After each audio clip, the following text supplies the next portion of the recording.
Bom dia, boa tarde ou boa noite. Este é o nosso projeto semestral de Física 2. Os integrantes do grupo são Arthur Barros, Bruna Guedes, Leonardo Haddad e Rodolfo Cote. O objetivo deste trabalho consiste em demonstrar a existência de uma correlação entre a variação de temperatura e a velocidade do escoamento de um fluido, utilizando um termistor.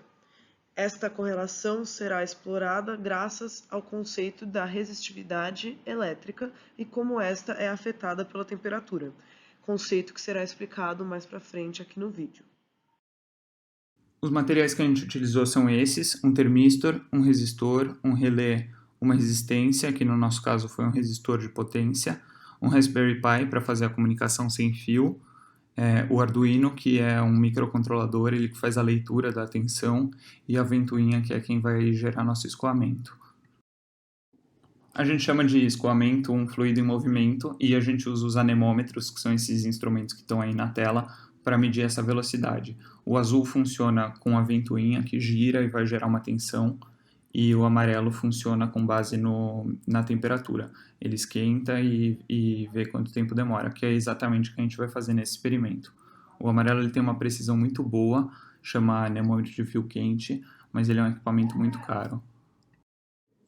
A resistência ela depende da área, ela depende do tamanho e também depende de ρ, que é a resistividade. Só que esse ρ ele não é constante, ele também varia com a temperatura. E é isso que a gente vai explorar. Aí tem alguns materiais, alguns variam mais, alguns variam menos a resistividade. Utilizando um Arduino, estamos medindo a queda de tensão de um termistor durante o seu aquecimento e seu resfriamento. Com a queda de tensão, conseguimos, através da equação de Steinhardt, calcular a temperatura do termistor. Para provarmos que a variação de vazão de um fluido influencia em seu tempo de resfriamento, utilizamos dois experimentos. No primeiro experimento, deixamos o termistor resfriar apenas com a troca de calor com o ambiente. No segundo experimento, utilizamos um cooler que gera um fluxo de ar que auxilia no resfriamento do termistor. Aqui na tela tem um circuito simples que mostra uma bateria, onde está o V, e daí essa bateria ela tem uma tensão que vai criar uma corrente, que é o movimento dos elétrons através do fio. E essa corrente ela depende da resistência elétrica, tanto R1 quanto R2, que é a dificuldade dos elétrons conseguirem atravessar o circuito. Quando a gente tem duas resistências ligadas em série, a gente consegue medir uma queda de tensão, porque a corrente que passa pelas duas é a mesma. E daí, através da lei de Ohm, que fala que V é a resistência vezes a corrente, a gente consegue calcular a resistência medindo esse valor da tensão de saída que está mostrado na figura. O experimento foi realizado graças ao circuito que foi montado pelo grupo.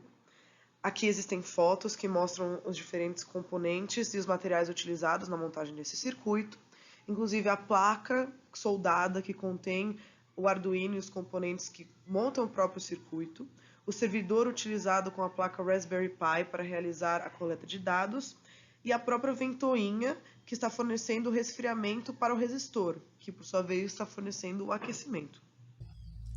Aqui está a nossa eletrônica, pronta já.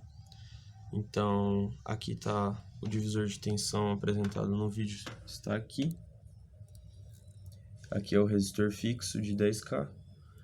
Aqui é o nosso termistor e o nosso Arduino, que faz a leitura da tensão aqui do nosso divisor de tensão, que está mudando constantemente por causa que o termistor ele vai variar a resistência dele de acordo com a temperatura. Ele já está fazendo todo o equacionamento aqui para converter em temperatura.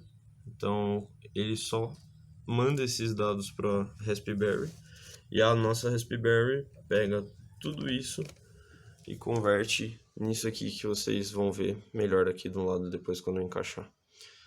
Nada mais é do que uma interface gráfica aqui que a gente fez para o nosso experimento. Ficou claro que o tempo de resfriamento está relacionado com a velocidade do escoamento. Mas os nossos valores eles não têm muita precisão, então não dá para calcular a velocidade com base nisso. Mas com um equipamento mais preciso, como o anemômetro de fio quente, que é um equipamento caro, custando perto de $1.000, a gente consegue sim usar isso para calcular precisamente a velocidade de um escoamento.